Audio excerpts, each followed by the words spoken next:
Vous êtes entrepreneur, vous voulez donner une trajectoire optimale à votre startup?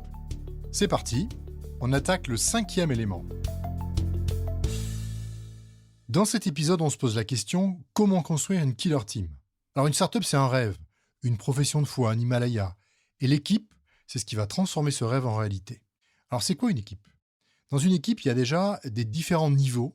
Il y en a 4. Il y a les founders, c'est-à-dire les fondateurs, c'est-à-dire les gens qui sont à l'origine du projet et qui ont commencé au jour 0. Ensuite, il y a ce qu'on appelle la founding team, donc les gens qui vont être les premiers embauchés et qui vont constituer l'équipe fondatrice. Alors, ce n'est pas eux qui sont à l'origine du projet, mais ils ne sont pas loin, ils sont arrivés juste un peu après. Après, vous allez avoir ce qu'on appelle des embauches clés. À un moment donné, pour grandir, il faudra faire venir des individus qui ont une compétence, une expertise particulière, un patron des ventes, un patron du marketing, ce que vous voulez. Ça va être des embauches clés, mais qui viendront plus tard dans la vie de l'entreprise. Et puis évidemment, n'oublions pas tous les salariés, tous les employés de votre entreprise. Donc ça, c'est les 4 niveaux. Au-delà des niveaux, il y a des rôles.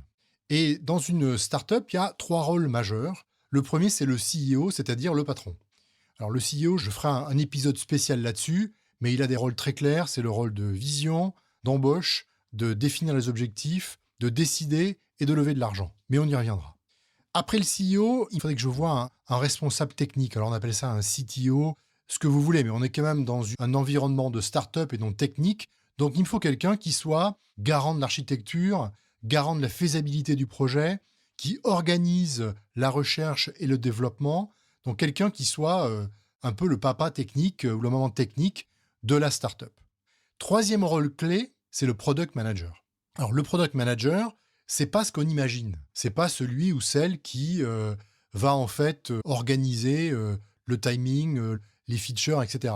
Le product manager, pour moi, c'est quasiment un CEO bis. C'est quelqu'un qui est d'abord expert sur les clients. Il connaît parfaitement les clients.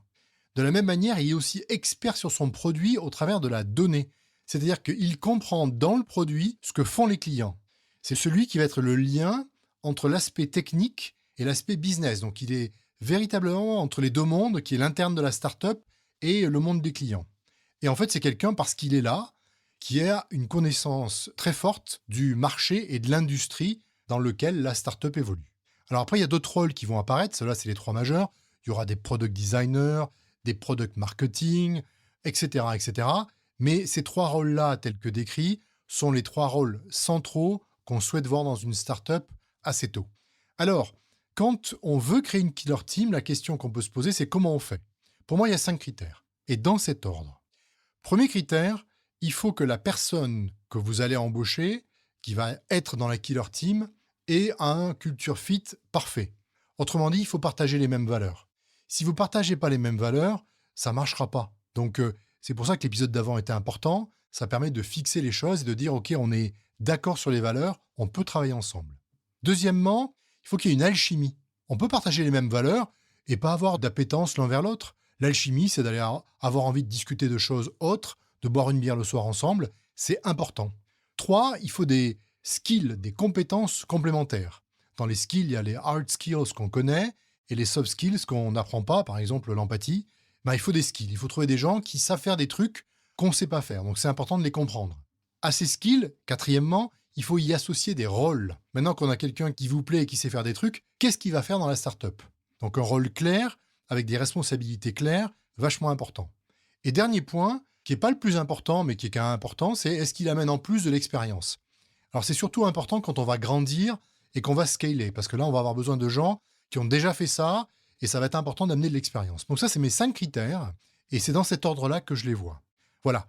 Donc pour récapituler, il me faut un CEO, un CTO et un product manager, à l'essentiel, et il faut qu'ils remplissent les 5 critères. Vraie culture fit, vraie alchimie avec l'équipe, il y a des skills qu'on n'a pas, il y a un rôle qui est rempli, qui n'est pas encore rempli, et il y a une expérience. Je vous dis à bientôt.